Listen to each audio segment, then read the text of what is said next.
Ay mga mami, tayo po ay gumawa ng bola-bolang giniling.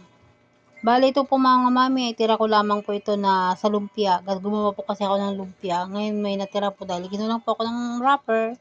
Kaya gagawin ko pong bola-bola para may pangulam aking mga anak. Po marami mga mami, nilagyan ko po ng cornstarch at tapos lalagyan ko po ng itlog. Bali titimplan po natin ulit, lalagyan din natin ulit ng pamintang durog at saka asin at saka betchin.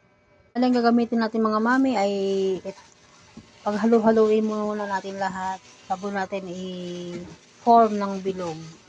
Ayan mga mami, nakagawa po ako ng 10 pieces na bola-bola.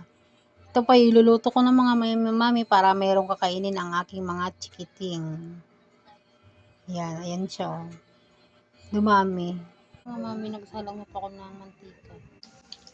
Guys, yung bola-bolang giniling. Ayan, bali 10 pieces po yan. Thank you for watching.